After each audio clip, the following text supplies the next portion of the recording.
Hi everybody, welcome back to Small Caliber Arms Review. I'm Richard. Today we're going to be taking a look at another Tommy gun. Tommy with a C, not Tommy with a T.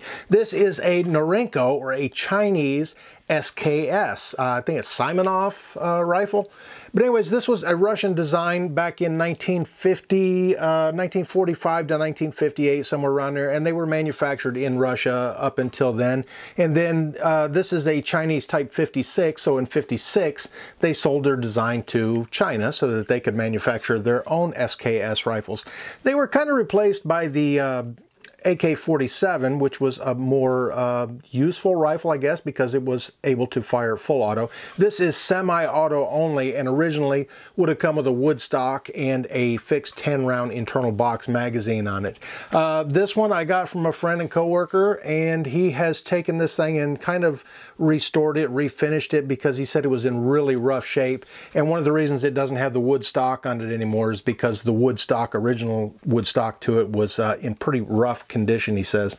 What he's done to the metal, refinishing the metal, has really come out pretty nice, and the bore on this thing is absolutely immaculate. Now, it does not have the bayonet on it anymore. It does have the cleaning rod, which I took out just because it kind of rattles a little bit in there. And one of the things you lose when you lose the original wood stock is you lose the ability to have the cleaning kit that mounts in the butt stock on this thing. This is a folding stock on this one, so it's pretty cool. You can fold it and lock it into the folded position like that, and you can still fire the firearm. I kind of like the original wood stocks on them, but I mean, it is what it is. You know, since it was in pretty rough shape, you've only got a few options finding another one, but if you're going to find another original one, it's probably going to be in rough shape too. Back in the 80s, 88, somewhere around there, a lot of these were available to the civilian market here in the United States, in North America, and they were packed in cosmoline. Now, this one doesn't have any more cosmoline on it, so one of the things you want to do if you do manage to find one that's still packed in cosmoline is make sure where your firing pin goes in the bolt there, it's cleaned out really well. I'll show you that a little bit closer too, because sometimes that cosmoline being packed in there could cause slam fires on this thing. Pretty good rifle. It is a gas piston operated, so your piston's right up in here. It's a pretty short stroke on it. There's an op rod and all that good stuff. Anyways, we'll get this thing apart, and then we'll take a closer look at the innards on it and see what it takes to field strip it and get it cleaned up.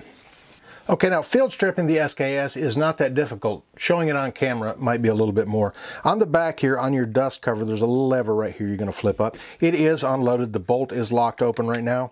And let's go ahead and let that close, because it'll take some of that tension off this spring in the back there under the dust cover.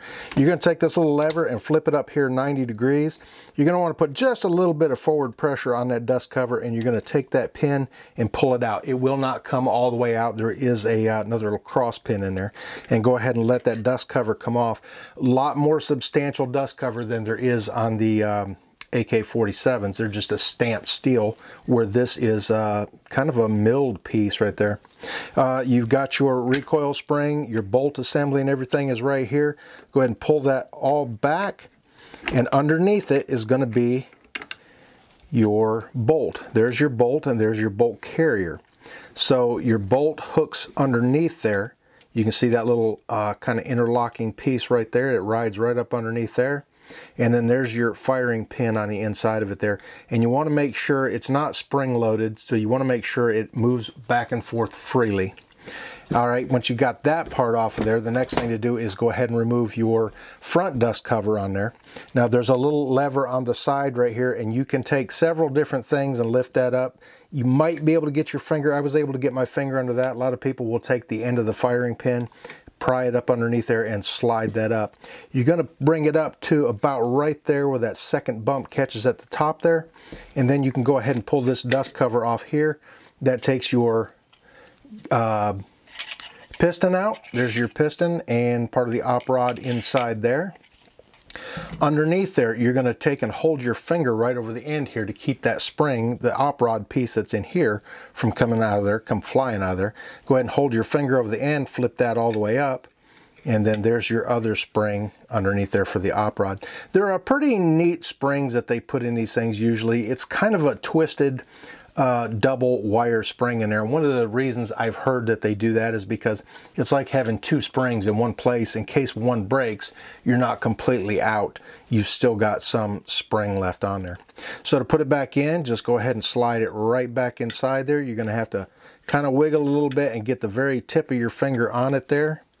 Once you get it where it's lined up in there, go ahead and pull that back, and that will hold your spring back in there. Don't let that come up because it'll come flying out of the end of it there. Go ahead and take your gas tube and your piston, make sure it's all the way in there, fit it right back on the front there, and go ahead and push that down. Make sure your piston rod is all the way up in there. Slides right down in there, and then you can go ahead and pull that all the way down and get it to latch back on there.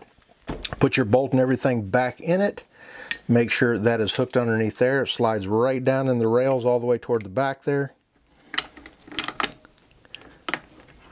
Make sure everything's lined up. Go ahead and, well, make sure everything's lined up.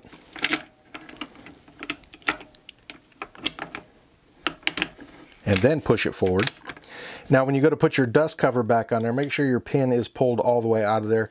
Your dust cover, the end of it is going to hook on the spring is going to go up in there. So you want to make sure your spring gets up in there. So you might have to hold it up just a little bit as you push that forward. And it should slide right down in those rails there. Go forward, drop down a little bit. You'll have to push it forward just enough to get your pin back in there. And then go ahead and lock that down there, and everything's ready to go. Go ahead and check it, make sure it functions. Now it does not have, with the setup with the stock like this and having the removable magazine, it does not have last round hold open on it. It does when you're firing it. All right, now that we got this thing all put back together, I'm gonna go ahead and take it out to the range, and we're gonna put some Tula 7.62 by 39 ammo in here, same ammo that the AK takes. These are steel case, and although I don't like steel case, I hear the Russian firearms and the Chinese ones enjoy it. We're going to get the magazine loaded up. We're just going to put a couple rounds in it first because I get to be the guinea pig for this thing too. Since my friend restored it, he has not shot it, so I get to be the one to pull the first round on this thing since it's restoration. All right, we're out here on the range with the SKS. Now, one of the things I can tell you about this is it's a really weird configuration, especially with this really long magazine on it. So it does not fit in my Caldwell Hydrosled really at all. Everything is kind of in the way, I guess. You got it fully collapsed, my magazine sitting up front there. One of the things I did notice though is that in the Caldwell Matrix, it does fit in there. So I am going to be able to use it to take the first couple shots at the 100-yard steel target up there. Get this thing out of the way and then get that magazine loaded up. All right, getting the magazine off there, there's a little lever right underneath here. Go ahead and pull that back and give that a little tap and take it right off of there. Now, this is a double stack magazine, and we're only going to load in, for the first time, we're only going to load in maybe 3 rounds. Let's go ahead and push them right into the follower there, push them all right in the top, and they go right on in.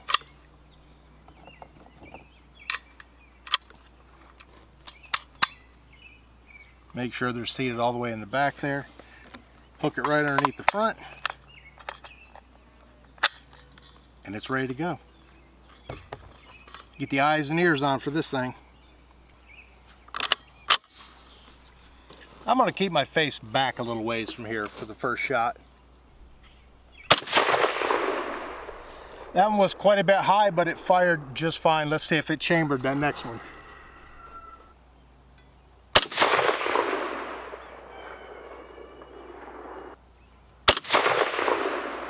Pulled the air plug out on that one.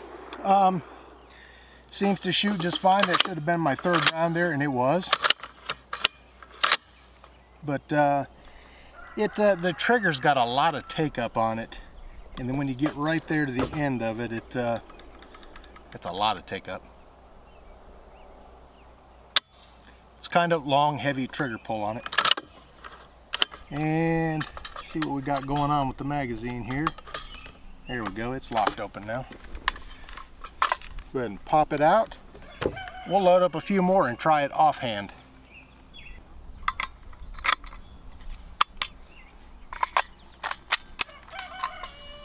Now the sight on this thing, when you go to adjust it, it's up to I think it's 2,000 meters, something like that.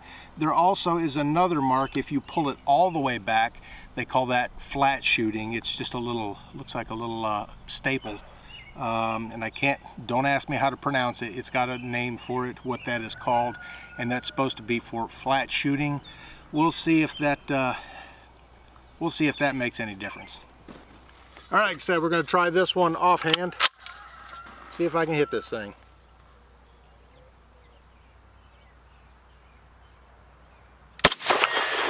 It's a hit.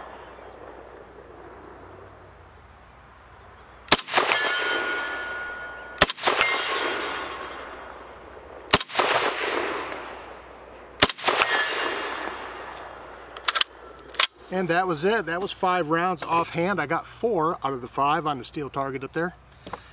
It doesn't shoot too bad. It's got a little bit of a recoil to it, not terrible. Looks like that front sight could probably be adjusted to get me back on, because I had to aim pretty low at the bottom of that target to hit it. But yeah, that little symbol up there, the upside down staple, looks like flat shooting is what it is. All right, guys, there it is. That is the SKS. This is a Norinco, so it's a Chinese one. Let's get that lock back. Not sure why that's not locking back. It looks like that follower is kind of tilting a little bit. But here it is. It's the SKS, and it's a pretty good shooting rifle. The owner did a pretty good job of refinishing the metal on this thing. The blue is a little light in some spots, but it's not done with the traditional bluing like they would have done back at the factory. It was probably more than likely some hot salts bluing, where this I think was birchwood Casey bluing on here, and it come out pretty good. I found that using it before that it is a little thin in spots. Good looking rifle, good shooting rifle, and like I said, they've been around for a long time, and they are still in service today in some countries. Most of the governments don't use them, but a lot of guerrilla forces around the world use these things, and ammo is plentiful for the 7.62 by 39s. They're everywhere out there, and yeah, it works pretty good. Not a bad looking rifle. I would like to have one with the original wood stock on it. Just something I like about that. It's more traditional, looks a little better, but not a bad rifle whatsoever. Anyways, thanks for watching Small Caliber Arms Review and checking out an SKS with me. If you could, hit this button up here to check out some of my other videos, and hit this button down here to subscribe if you haven't already. Thanks for watching.